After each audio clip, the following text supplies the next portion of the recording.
Welcome back to Game of Creators Podcast. I'm Mike from Ration, and I am joined by Suzie from Suzie the Sawyer and Somnia from Somnia Stellarum. How y'all doing today? Good, how are you? Pretty good. I am fan-freaking-tastic, like always. If you all are tuning in to our podcast today, then you have joined at the right time, because we're going to be talking about hashtag WTFU. Where's the fair use, YouTube? It doesn't stand for the regular WTF. It's WTFU. Where's the fair use? It's a movement that was started by the Nostalgia Critic, which if you don't know who the Nostalgia Critic is, brush up on your YouTube history and come back when you're done. Anyways, what the movement is talking about, like what it's about, is that for the longest time on YouTube, anybody can really place a content ID claim against anyone's video and there's no repercussions. What do we mean by that? Well, okay, so let's say that I make a video about Deadpool. The Deadpool movie comes out, I do a review, right? I don't even show an image of Deadpool. I just, talk about the review. I just talk about the movie, or I just say I really, really liked it. A company comes along, maybe they're affiliated with a production company who made Deadpool, maybe they're not, and they just, they place a content ID claim against my video. Well, what happens then, right? So they do that. It then the monetization, whatever money I'm making from the views off that video, it goes away from me and it goes to whoever made the claim. Remember, they haven't proven their right to do that. From then, it's up to me to actually fight them on that, which even if I do raise my voice, they then have 30 days to comply. Well, what do? They can wait 30 days and say nothing. So at the end of that time, at the end of 30 days, if they haven't said anything or fought back, their claim goes away. But what's happened in the meantime? Well, what happens is I made a video, it got claimed by somebody else, and then they made all the money off of it. There's no repercussions to do this. There's no repercussions against this at all. You could go to somebody else's channel, start claiming their videos. It'd be a horrible thing to do, but there is no repercussions. There's no punishment for these false claims. And there are companies who do them just to do them. For the longest time, YouTube has not really been saying anything about it, hasn't really been helping their content creators, and as YouTube has gotten bigger, it's a platform built off its content creators. So a lot of people are getting really upset, a lot of people are getting pissed, some people are probably getting violent, but we don't know about it because it's in the, confines of their own home. But anyways, before we go too much farther about hashtag WTFU, which has been going on for a couple weeks now, we do need to address the fact that YouTube is starting to talk about it because we have raised our voices and shouted loud enough that YouTube is saying something. So I'm going to hand it off to you, Suzie, to talk a little bit about YouTube's response to this movement. Yeah. So basically, YouTube released a letter, I think it was sometime early last week, and it addressed the issue very briefly, that they are aware there is an issue and that they've assembled a team who plan to look at this. They did not say exactly what they plan to do or how they plan to correct this at all. But yeah, they did address it. Nice. Well, is it better than nothing or is it really just nothing? What do you think, Somnia? I think it's a little of both, actually. Now, the fact that they've said something does mean that they're aware of the problem, and it is a necessary first step. It is a good first step, but it is only a first step. And I think that's where we can't just let this issue drop. I think we need to keep this, as content creators, we need to keep this on sort of on the front burner and not put it on the back burner out of our minds. We want to keep talking about this issue because it is something that's very important to us, because we can have literally our entire all of our work that we put into our channels which every single one of us who has who creates content and puts it out on Twitch or on YouTube or wherever, we're putting our blood, sweat, and tears into this work, and somebody can come and just say, like, take it away from you. And that's not right. So we definitely need to keep on to it. And what YouTube has said is they want to put a team together to start looking at the issue, but they haven't said exactly how they're going to address this issue. And to be quite honest, they might have some legal battles ahead that would prevent them from doing exactly what we as content creators might want them to do, because they've been pressured a lot by the music industry and the movie industry to do things a certain way, and there are some legal issues that need to be hashed out. And even though as content creators we're pretty sure that we're in the right when it comes to the way fair use is applied to these industries, the industries are not going to just start losing money and not say anything. If it's going to affect them monetarily, or they think that it's going to affect them monetarily, then they're going to come and they're going to send their lawyers to us. So it's something that we need to keep pressing and forward, and keep trying to keep in the public eye, and keep sort of the right side of the argument in mind. And the real tricky part of all this is, as content creators, we do want strong copyright for ourselves, but we want it in a way that fosters innovation in content creation. And I think that's where the rules that YouTube has in place, that's where it's gone awry, where somebody can submit a DMAC notice, and they have your videos taken down without any input from a human, and it's all automatic, and you can't do anything. You have nothing that you can do, even if you know that you're right, even if you know that the content or the person who claimed your content did so fraudulently, even if you know that they have nothing to do with the rights to that content, they have no repercussions, no nothing. So, and that's where I think it's really, that's really where the problem is. Being able to have somebody's channel taken down that quickly, to me, is a major problem. And I think that YouTube really needs to look at those rules and change those rules so that people's livelihoods and people's life work are not taken down because of stuff like this. And the way that I would like to see them go is really the DMAC policy, or the Patreon DMAC policy, I should say.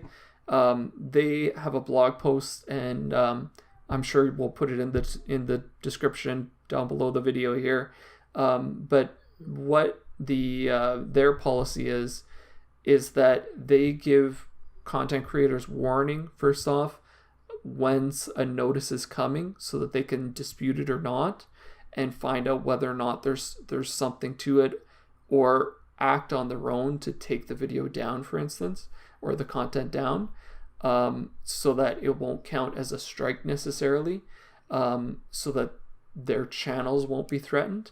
And it will also prevent claimants from issuing unlawful claims, and they'll have repercussions if somebody's consistently submitting claims that are rejected. There's going to be consequences to those people, so that they can't just go and issue blank claims to every video that they come across and shut down hundreds of people's channels just because they want to make a buck, and do so fraudulently.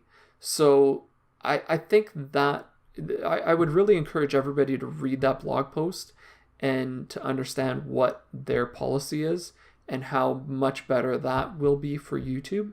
And then keep talking to YouTube, keep trying to push them to change their policies so that we have a better system, that we don't have to get angry every time somebody's channel gets taken down, because those channels will only be taken down if they truly are stealing people's content. In which case, I'd be the first to say, yes, that's what should happen. If somebody's stealing my content, I don't want them to be profiting off of that. But it should be in a way that encourages new content creators.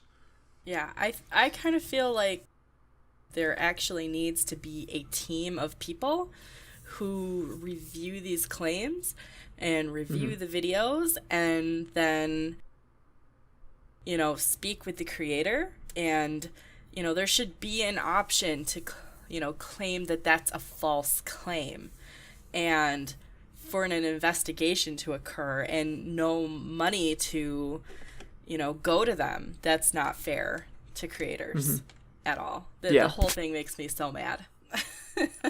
Well, and even for it to go straight to the claimant's bank account, like when we're monetizing our video, if I get a claim and somebody claims a video of mine, any monetization that goes to that video, it no longer goes to me. It goes directly to the claimant. It doesn't get put in like a secondary account to be held in limbo while we're settling this. It goes to them, and they get to keep that. And so they can have no basis for any of their claims and still make money off of it.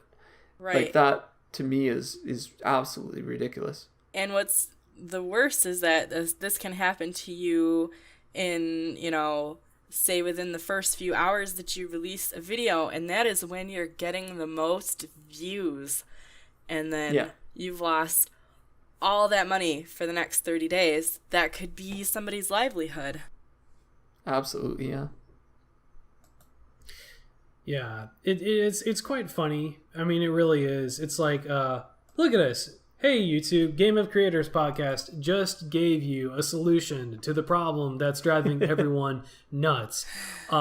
Just have these people have to actually file real DMAC claims. It's quite that simple, you know, instead of just saying like, hey, anyone could place a claim against anyone and, you know, make money off of it and everyone just goes their separate ways. No, actually have them have to do a DMAC claim, because when they do that, if they do that falsely, it's actually, in most countries, I believe, that have you know, copyright infringement laws, doing that, you know, doing a false one just to do it is it's actually can be charged with perjury.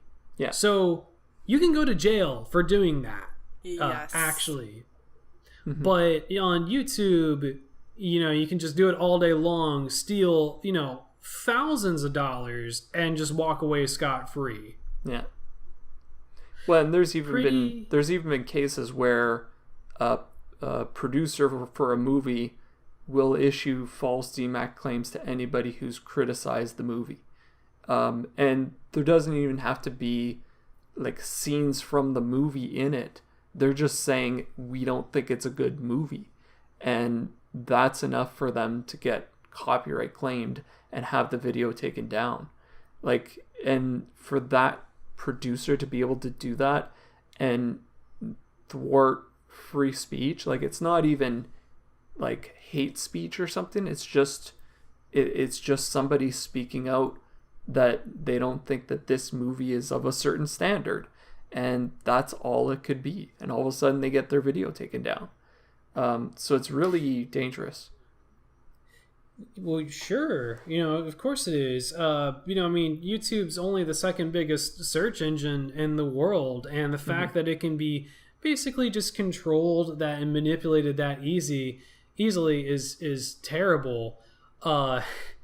You know, it's just really pathetic. I mean, you know, people like, you know, basically putting copyright strikes against their critics. I mean, come on. Which it's interesting that you mentioned that, because you know, I saw a video that actually, you know, kind of talked about that a little bit. Like, you know, oh well, YouTube, you know, it's a global company, and you know, it has, you know, terms of use and everything, and if someone violates, you know, those terms of use, then that's when they can come down or whatnot.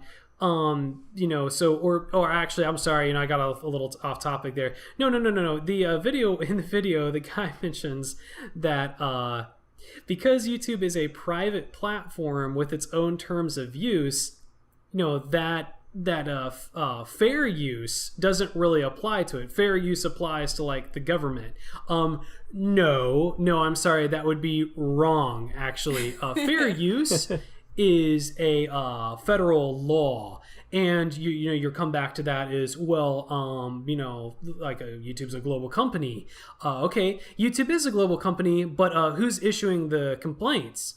Because if the person issuing the complaints is, an American, which most of the time they are, especially if it's the entertainment industry, then fair use would absolutely apply. And here's the thing about that, right? Or better yet, the fair use doesn't apply at all, depending on where the other YouTube creator is at. But that's getting off topic. The point is that fair use exists so people can, have the freedom of speech, freedom of press, the ability to get out there and say what they think about something. Fair use is very, very obvious, right? If I take music from something and just, take a music track and put it in my video, or if I do something else like, if I take like a whole scene from a movie or whatnot, or maybe I just react to a scene from a movie and I'm really just stealing the content, then that's very obviously a violation. But if I am reviewing something, then I'm sorry, but it is fair use because it's journalism. You might think it's stupid journalism. You might think it's grade D pathetic that I do a review about a movie and consider that journalism, but that's what it is. So it would fall under fair use. So saying it doesn't really fall under fair use. Or because YouTube is a global company that the terms and conditions don't really apply is ridiculous. Mm-hmm. Yeah. Mic drop. Just. I fully agree with everything that you said. Boom. Take that, Eli the computer guy. And I don't support fair use. Well, maybe we should leave a link in the description to that, because that's exactly the video that I'm talking about. Yeah, he just completely misses the whole point. And basically, what I got from it was that he was basically, saying, like, if you get a strike, you are stealing copyrighted material. It's your fault. You shouldn't be doing it. And then it's like, but wait, most of this is about false claims. And yeah, that just went like way over his head. Well, and yeah, I feel, and even then, even then, like, I have some friends who they're in a band and they do a lot of covers, and I'm sure that they have a lot of issues with fair use to be able to use those covers, and I know that they have to deal with stuff like copyright, even though it's not their even if they're creating a song, an audio track, and it's their creations, it's their voices, and they're putting their own spin on it. Even in those cases, people can't necessarily be sure that they're not going to get some lawyer knocking on their door one day. That happened with Metallica.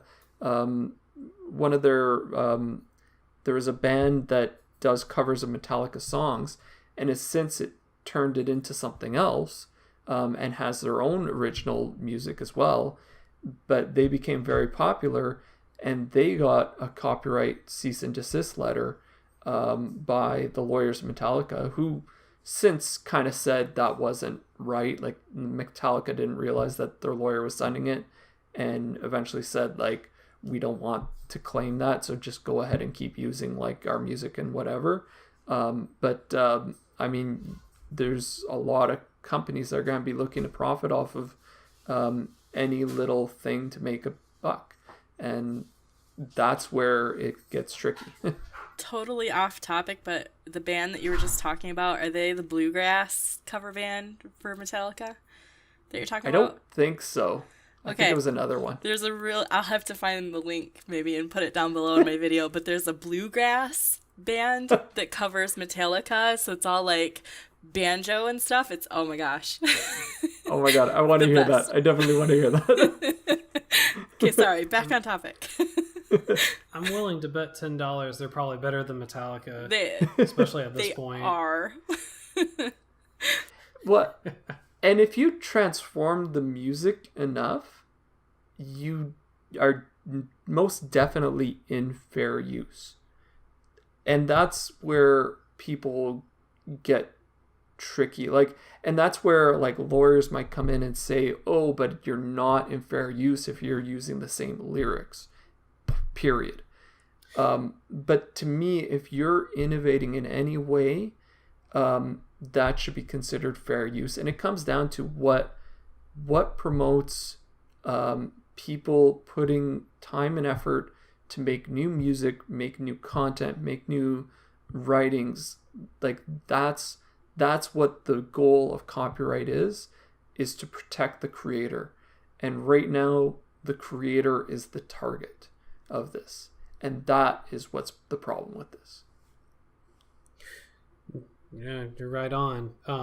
Yeah, I mean, internet content is really, it comes down to the content creators, and we're not going away, and we can move on. We can go to another platform, as much as no one really wants to think about that. And who knows? Maybe our platform is not YouTube. Maybe it's whatever the follow up of YouTube will be.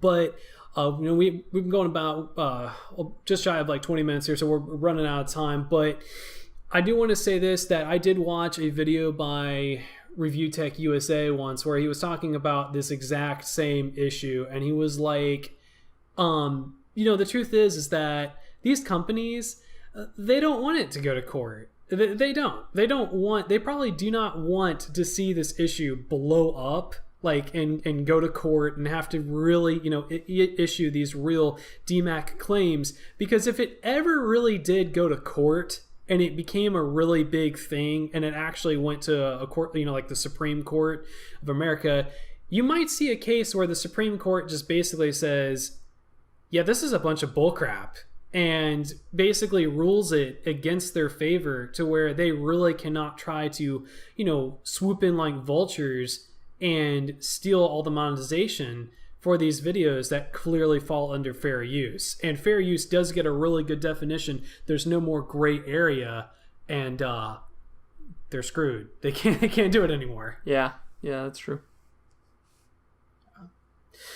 But that's probably about all the time we have to talk about this. We might do another video maybe in the future, depending on what YouTube's actions are, or if any.